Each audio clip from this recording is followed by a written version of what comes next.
ETF index mutual funds నేర్చుకుని stock మార్కెట్లో రాణించాలనుకుంటున్నారా? వెంటనే ఈ నెంబర్కి కాల్ చేయండి. నమస్తే రమగారు. నమస్తే జయ. రమగారు, ఇల్లు ఇంట్లో ఉన్న వారందరూ సుఖ సంతోషాలతో ఉండాలి, సంపద బాగుండాలి, ఆరోగ్యంగా ఉండాలి. ఇలాంటివన్నీ జరగాలంటే ఇల్లాలు చక్కగా ఉండాలి అనేది మనం ఎప్పుడు చెప్పుకుంటాం. ఇంటిని చూసి ఇల్లాలని చూడాలి, ఇల్లాలని చూసి ఇంటిని చూడాలి, అట్లా చెప్పుకుంటాం కదా. అట్లనే ధన సంపద పెరగాలి, భర్త చేస్తున్నది ఏ పనైనా సరే చక్కగా కలిసి రావాలి. ఇలాంటి ఆలోచన ఉన్నప్పుడు ఆ ఇంట్లో ఉన్న స్త్రీ ఏ విధంగా ఉండాలి? ఈ కాలం వాళ్ళు వింటారా జయ? ఇంకా అంటే అది ఎట్లా అంటే రమగారు, వినేవారి కోసమే మనం మాట్లాడుకుందాం. అంతే అంతే.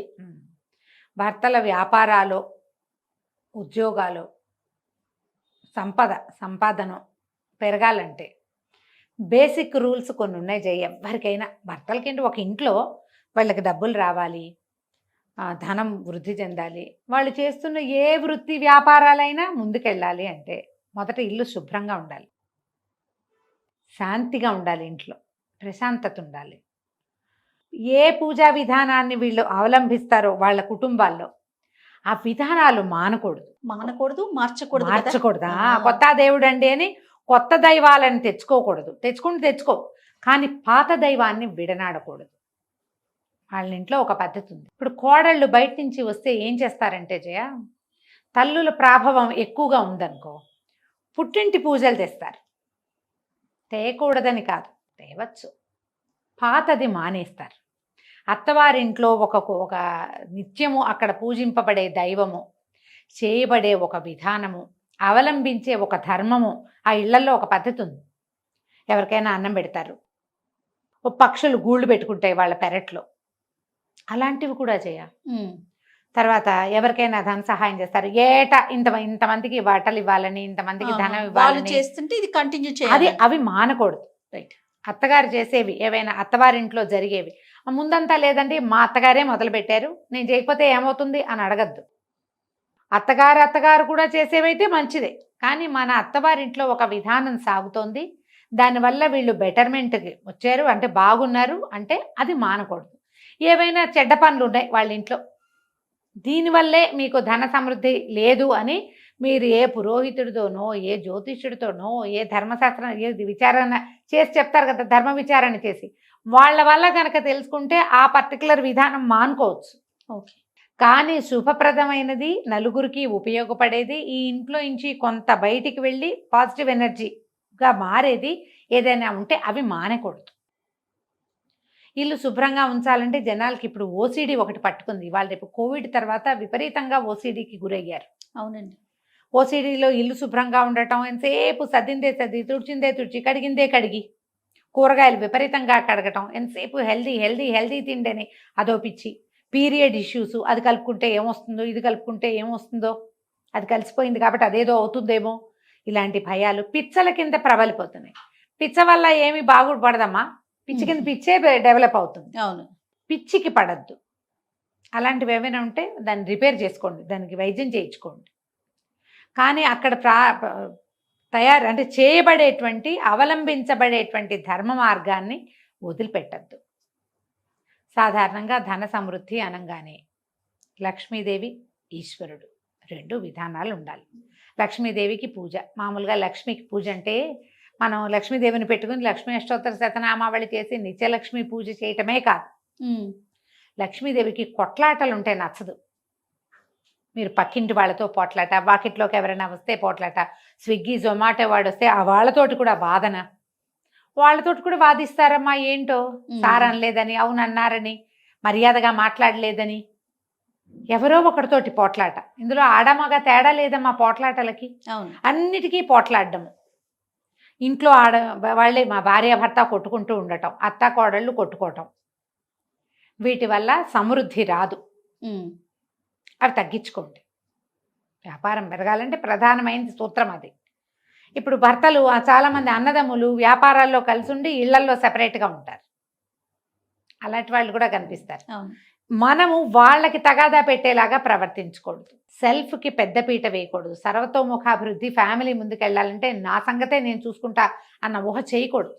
అప్పుడు ముందుకెళ్తాం. నీ ఒకదాని కోసం చూస్తే ఇంకేముంది, సంఘటిత శక్తులు అవి ఏముండవు అక్కడ, మనమే ఉంటాం. కొన్నాళ్ళకి మనం సెపరేట్ అయిపోతాం. ఈ ఒంటికాయ సొంటుకొమ్ము జీవితం ఏం సుఖం. దానివల్ల సుఖం లేదు కదా. అవును. లక్ష్మీ పూజ చేయటం, తర్వాత ఈశ్వరారాధన చాలా మంచిది. ఇప్పుడు మనకేంటంటే పర్వదినాలు వస్తాయి. ఇప్పుడు ఈ నమ్మకాలు లేని వాళ్ళకి ఏం చెప్తామంటే, వాళ్ళకి ఇది పూజ చేసే నమ్మకాలు అయితే ప్రార్థన చేసే నమ్మకం ప్రతివాడికి ఉంటుంది. పూజ ప్రార్థన రెండు సమానమేనమ్మా, ఒకటే. నువ్వు అది చేస్తావా ఇది చేస్తావా, ఏ విధానాన్ని అవలంబిస్తే దాన్ని సజావుగా అవలంబించండి. మీకు ఇంకొకటేదో మీ సిస్టము, ఆ సిస్టంలో కూడా దానము, ఇతరులకి సహాయము, ధర్మ ప్రవర్తన అన్ని ధర్మాల్లోనూ ఉంటుందమ్మా. కదా, దేనిది దానికే, దేని రకం దాందే. వాళ్ళకి ఏదో చెప్తారు, ఇంత ఇంత దానం చేయాలని, ఇంత కలిసి ఉండాలి, ఏవో ఉన్నాయి కదా, ఇది ధరించాలి, ఇప్పుడు పూజ చేయాలి, ఈ సమయంలో ఉపవాసం ఉండాలి, అందరికీ ఉన్నాయి. మీకు ఏది ఉంటే అది పాటించండి. ఏ రకమైన ఆరాధన ఉంటే ఆ రకమైన ఆరాధనని ముందుకు తీసుకెళ్ళండి. ఈశ్వరుని పూజ కూడా ఖచ్చితంగా శివారాధన ధన సమృద్ధికి కారణమవుతుంది. శివుడు ఐశ్వర్య ప్రదాత, మోక్షప్రదాత కూడా. ముందు ఐశ్వర్యాన్ని సాధించండి, మీకు లభించిన ఐశ్వర్యాన్ని పంచండి ప్రపంచం మీద.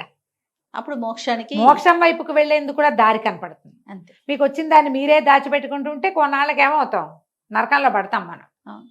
మోక్ష సాధన లేదు. ఇంకా మనకి ఎంత వచ్చినా సరే అందులో నుంచి కొంత దానం చేయాలి, కొంత ప్రపంచం మీద ఖర్చు పెట్టాలి, కొంత ఇతరులకి అయాచితంగా ఇచ్చేసేయాలి. వాడు అడిగితే ఇవ్వడం కాదు, నీ అంతటి నువ్వే ఇస్తూ ఉంటే వస్తూ ఉంటుంది. వ్యాపార సూత్రంలో ప్రధానమైనది జయ, ఎంత బయటికి వెళ్తే అంత వస్తుంది. 10 వాళ్ళని పెంచుకోండి.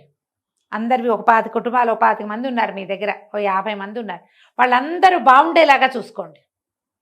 అందరూ సంతోషంగా ఉన్నారు. ఎవరికో ఏదైనా ఇబ్బంది వచ్చింది, ఈ సంస్థ ఎవరైతే ఉన్నారో వ్యాపారస్తులు, మేము ఉన్నాం పర్వాలేదు మేము చూసుకుంటాం, వాళ్ళు ఇంకా లాయల్గా పనిచేస్తారు. దాని నుంచే కదమ్మా డబ్బు వచ్చేది. మన వ్యాపారం ఇంకా బాగా పెరుగుతుంది. ఇవన్నీ బేసిక్ రూల్స్ కదా. అంతే కదా.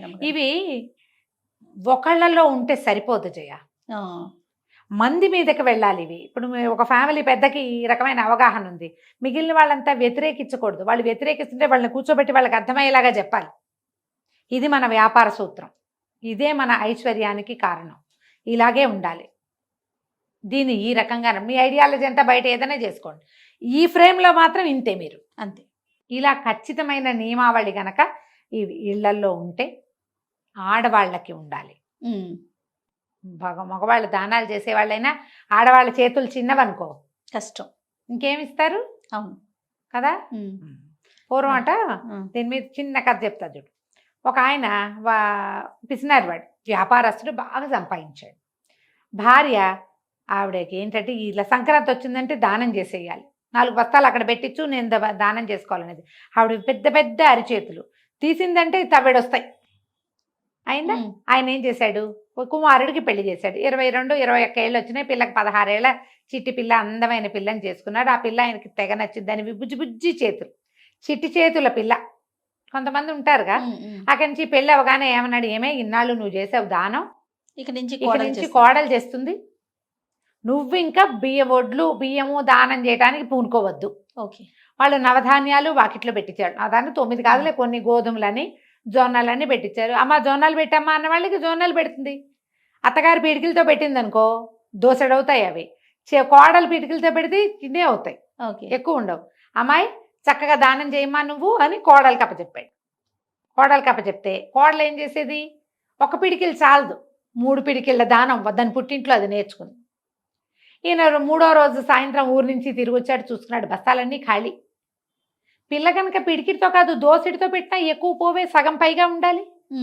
ఆశ్చర్యపోయాడు, ఇదేమిటి ఇటా అయింది అని ఆ అమ్మాయిని అడిగాడు.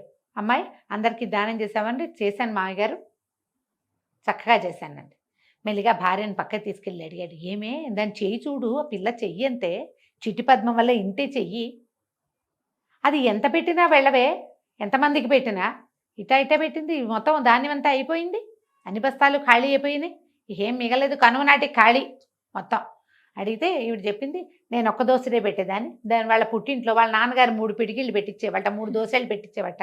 3 దోసెలు అత్తగారి దోసెల కంటే పెద్దవే అవుతాయి. అంతేగా. పిల్ల అలవాటుగా పెట్టింది, నువ్వు దానం చేయమని ఇచ్చేవు. ఆయన నెత్తి మీద చెయ్యేసుకున్నాడు. వెళ్ళే అలవాటు ఉంటే మన ఇంట్లో నుంచి ఎట్లయినా వెళ్ళిపోతుంది. ఆ దారి చెయ్యండి. పిల్లలకి కూడా అట్లా డొనేట్ చేసే అలవాటు చేయండి. పిల్లల పాత బట్టలు డొనేట్ చేయండి, పాత పుస్తకాలు డొనేట్ చేయండి, కొన్ని కొత్త బట్టలు కొత్త పుస్తకాలు కూడా చేయండి. పాతవే చేసి ఊరుకోవద్దు, అవును. కొత్తవి కూడా చేయండి. చదువుకునే పిల్లలకి చదువు చెప్పించండి. పని వాళ్ళ పట్ల అతి కఠినంగా వ్యవహరించద్దు. చెయ్యి విడిస్తే సంపద వస్తుంది. లక్ష్మీ పూజ, శివారాధన ఈ 2 నియమంగా ఉంచుకోండి. రైట్. నమస్తే అమ్మగారు. నమస్తే జీ.